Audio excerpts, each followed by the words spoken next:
السلام علیکم ناظرین، پاکستان ڈائری کے ساتھ آپ کو خوش آمدید کہتے ہیں۔ ناظرین، آج ہم نے دو اہم موضوعات پر گفتگو کرنے کے لیے آپ یہ پروگرام جو ہے وہ ترتیب دیا ہے۔ پہلے پروگرام کے حصے میں جو بات ہم زیر بحث لائیں گے وہ ہے عامر لیاقت صاحب کی سڈن افسوسناک ڈیتھ۔ آپ جانتے ہیں کہ کل بھی ہم نے اس حوالے سے پروگرام کیا تھا۔ کامران جیلانی صاحب سینئر جرنلسٹ کل ہمارے ساتھ تھے اور انہوں نے عامر لیاقت کے قریبی دوست کی حیثیت سے ان کی زندگی کے مختلف پہلوؤں سے ہمیں آگاہ کیا۔ لیکن آج کے پروگرام میں چاہتی ہوں کہ ہم اس حوالے سے بھی روشنی ڈالیں کہ کیا عامر لیاقت صاحب سوشل میڈیا کی درندگی کا شکار ہو گئے۔ اور پروگرام کے دوسرے حصے میں بات کروں گی دعا زہرا کیس کے بارے میں۔ جیسا کہ آپ جانتے ہیں کہ دعا زہرا اس وقت لاہور ہائی کورٹ میں آج ان کو پیش کیا گیا اور کراچی کی عدالت نے جو فیصلہ دیا اس کو دعا زہرا کے پیرنٹس نے ماننے سے قطعی طور پر انکار کر دیا۔ ان کا ماننا یہ ہے کہ جب ان کی شادی کو ہی اتنا عرصہ نہیں ہوا ہے تو دعا کو کس طرح اس کی جو ایج ہے، جو میڈیکل بورڈ نے جو ایج بتائی ہے،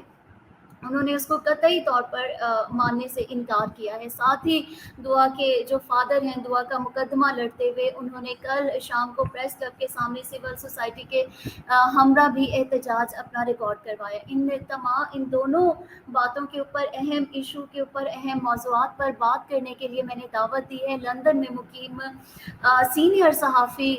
انعام رانا صاحب، جو کہ قانونی ماہر بھی ہیں اور ہمیں قانونی نقطہ نگاہ سے بھی دونوں پہلوؤں کو، دونوں خبروں کو سمجھنے کے لیے ہمیں ضرور مدد فراہم کریں گے، کیونکہ وہ قانون کے پرسپیکٹو میں ہمیں اپنی تجزیوں سے آگاہ کریں گے۔ اور ساتھ ہی میں ان سے چاہوں گی کہ ہم ایک تقابلی جائزہ بھی پیش کریں جن کی روشنی میں ہمیں یہ سمجھنے میں ہمیں مدد ملے کہ کیا پاکستان کا قانون ہی ان دونوں چیزوں کو اس طرح دیکھ رہا ہے یا باہر بھی اس طرح ہوتا ہے۔ کیونکہ اگر عامر لیاقت صاحب کی اگر ہم بات کریں تو ان کے کیس کا ہی، اگر ان کی جو تیسری بیوی ہیں ان کی طرف سے جو ویڈیو جاری کی گئی، کیا اگر یہ کسی اور ملک میں ہوتا تو کیا ان کو اس حوالے سے کسی بھی قسم کی سزا دی جا سکتی تھی یا نہیں دی جا سکتی تھی۔ مزید میں اب بات نہیں کروں گی، اس کے لیے میں انعام رانا صاحب سے درخواست کروں گی کہ وہ ہمیں جواب دیں اور اپنا تجزیہ پیش کریں۔ تھینک یو سو مچ انعام رانا صاحب کہ آپ نے آج کے پروگرام کے لیے وقت نکالا۔ I'm really honored جی، آپ نے thank you invited so me to the much, platform۔ Thank you. انعام رانا صاحب، سب سے پہلے تو آپ پلیز ہمیں بتائیے کہ عامر لیاقت صاحب کی جو اس وقت افسوسناک اور شاکنگلی ان کی وفات ہوئی ہے کل، آپ کو کیا لگ رہا ہے؟ obviously ایک کسی بھی انسان کی وفات، اور اسپیشلی اگر وہ ایک معروف انسان ہو تو اس کی وفات جو ہے وہ اثرات ڈالتی ہے۔ شیکسپیئر نے کہا تھا کہ بادشاہوں کے مرنے سے ہی طوفان آیا کرتے ہیں۔ سو بات یہ ہے کہ عامر لیاقت صاحب یقیناً جو ہمارا ماڈرن ایج ایک میڈیا کا آیا، جنرل مشرف کے دور میں جو پرائیویٹ چینلز کی بھرمار ہوئی، پرائیویٹ میڈیا کو آزادی دی گئی اور پھر انٹرنیٹ ساتھ آ گیا، اس دور کے جو ہم کہہ سکتے ہیں 2001 آنورڈ سٹارٹ ہوتا ہے، اس دور میں اگر سب سے بڑا شو مین، سب سے بڑا انٹرٹینر اگر ہم کہیں تو وہ یقیناً ڈاکٹر عامر لیاقت صاحب مرحوم ہی تھے۔ اس لیے کہ ڈاکٹر عامر لیاقت نے ماڈرن میڈیا یا کرنٹ جو ایک میڈیا ٹرینڈز ہیں ان کا بہترین استعمال کرتے ہوئے شہرت کی بلندی حاصل کی۔ وہ عالم آن لائن جیسے پروگرامز کرتے رہے۔ پاکستان میں اس وقت یہ کانسیپٹ بہت نیا تھا کہ دو مختلف مسالک کے لوگوں کو، علماء کو بٹھا کر اور ان سے ڈائریکٹ سوالات کیے جائیں مذہبی ایشو کے اوپر، اور دو مختلف مسالک کے اوپینینز اس کے اوپر لیے جائیں۔ اس سلسلے میں ان کو مشہوری ہوئی۔ پھر اس کے بعد رمضان ٹرانسمیشن سٹارٹ کرنا ڈاکٹر عامر لیاقت کی ہی انوویشن تھی۔ رمضان ٹرانسمیشن نے روایتی جو ایک پی ٹی وی سے وابستہ رمضان ٹرانسمیشن ہوتی تھی جس میں بہت سمپلی مذہبی وہ کانسیپٹس تھے، قوالی، نعت، دیٹس آل، اس میں انہوں نے بہت انوویشنز کی۔ اس نے ان کو بہت شہرت اور بلندی نصیب اس کی وجہ سے ہوئی۔ سو وہ انہوں نے he was a full package, ایسا فل پیکج جو ہوتا ہے ظاہر ہے وہ شہرت کی بلندیوں پر جاتا ہے۔ ان سے بہت سی غلطیاں ہوئیں میڈیا کے حوالے سے، لیکن اس کی وجوہات میں دیکھیے وہ جو بھی شخص شہرت کی بلندی پہ سوار ہوتا ہے اس سے غلطیاں پوری دنیا میں ہوتی ہیں، لیکن ہوتا یہ ہے کہ ایڈیٹوریل اتنا مضبوط ہونا چاہیے کہ وہ ان غلطیوں کو ساتھ ساتھ جو ہے وہ سنبھالتا رہے یا نہ ہونے دے۔ انفارچونیٹلی جن چینلز کے ساتھ وہ کام کرتے رہے ایڈیٹوریل ان کو سنبھالنے میں شاید اتنا کامیاب نہیں ہوا، اور ان کی غلطیوں نے پھر جو ہے وہ کافی ہنگامے بھی کھڑے کیے۔ اسی مقبولیت کے زور پر وہ پہلے ایم کیو ایم اور پھر تحریک انصاف وہ سیاست کے میدان میں آئے۔ ہم نے دیکھا اللہ نے ان کو وہاں پہ بھی کامیابی دی، عوام نے ان کو بات قبول کیا، عزت دی، وہ منتخب کیے گئے، 2 دفعہ وہ اسمبلی میں پہنچے۔ سو وہ جس بھی فیلڈ میں وہ گئے انہوں نے کامیابی نے ان کے قدم چومے۔ لیکن دیکھیے صوبیہ انفارچونیٹلی شہرت جو ہوتی ہے وہ سانپ پالنے کی یا اژدہا پالنے کی مانند ہوتا ہے۔ آپ اسے ہر وقت اٹھائے پھر رہے ہوتے ہیں، لیکن وہ کسی بھی وقت وہ آپ کو ہی کھا سکتی ہے، کسی بھی وقت وہ آپ کو ہی ڈس سکتی ہے۔ میرے خیال سے عامر لیاقت صاحب کے ساتھ بھی یہی ہوا۔ شہرت کو سنبھالنا شاید اتنا آسان نہیں ہوتا، کامیابی کو، دولت کو سنبھالنا اتنا آسان نہیں ہوتا۔ ڈاکٹر صاحب جو عامر لیاقت صاحب تھے وہ ایک بہت ہی ایوریج مڈل کلاس یا لوئر مڈل کلاس فیملی سے اٹھ کر آئے تھے، پھر انہوں نے دولت کا مزہ چکھا، انہوں نے شہرت کا مزہ چکھا، کامیابی کا مزہ چکھا، تو اور بہت ینگ ایج میں چکھا۔ تو ظاہر ہے اس کی وجہ سے شاید ان کو بہت سے نامور لوگوں کی مانند وہ اسے سنبھال نہ پائے۔ اس سٹیج کے اوپر اگر ان کا حلقہ احباب جو ہے وہ ان کے لیے کوآپریٹو ہوتا، صرف جی حضور نہ ہوتا، اور شاید وہ اگر مناسب سٹیج کے اوپر کچھ جو ہے وہ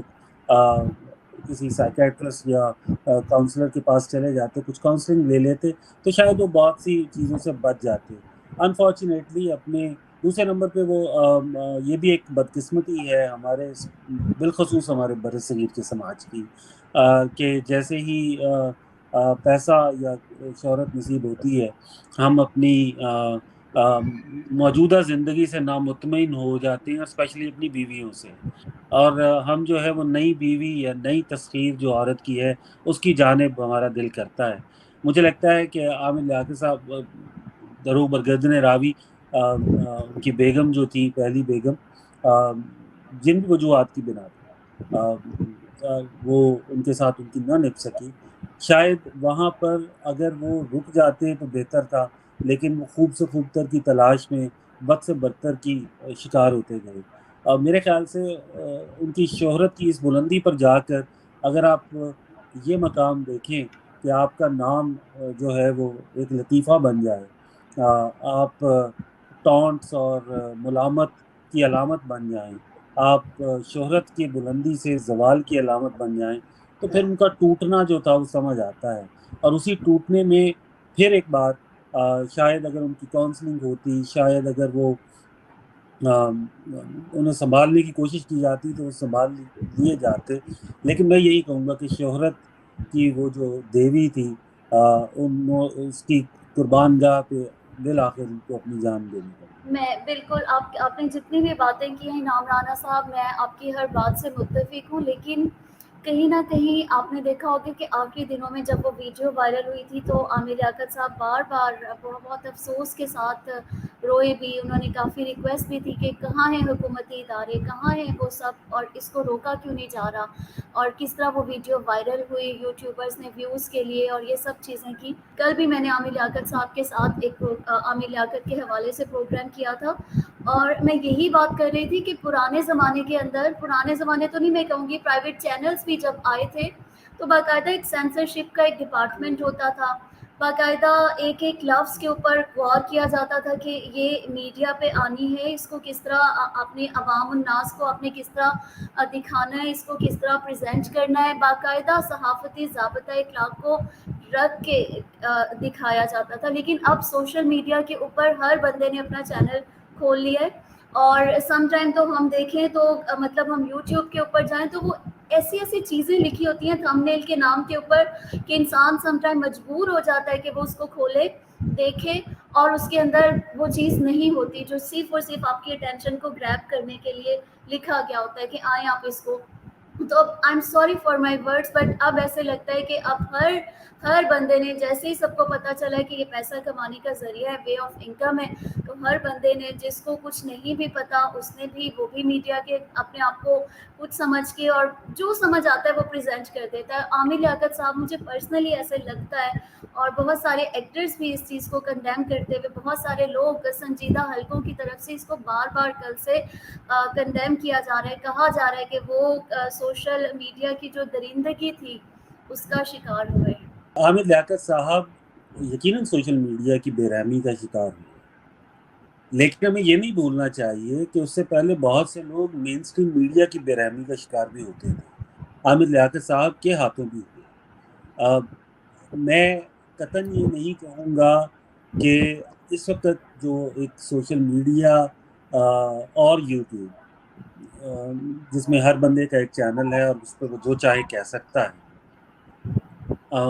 میں یہ نہیں کہہ سکتا کہ وہ بہت اچھی بات ہے اور وہ جو کچھ ہو رہا ہے وہ بہت اچھا ہو رہا ہے, لیکن ایٹ دا سیم ٹائم اسے روکنے کا کوئی طریقہ نہیں ہے. آپ اسے روک سکتے ہی نہیں ہیں. میڈیا انفارمیشن یا بہت سوچ زیادہ ہے. جی, کیونکہ جب بات عوام کے ہاتھ میں آ گئی, میڈیا جو ہے وہ ناکام رہا انہیں ایسا کانٹینٹ فراہم کرنے میں یا مسلسل فراہم کرنے میں جو ان کی توجہ مین اسٹریم میڈیا پر ہی رکھتا. مین اسٹریم میڈیا نے اس ہائپ کو جنریٹ کیا,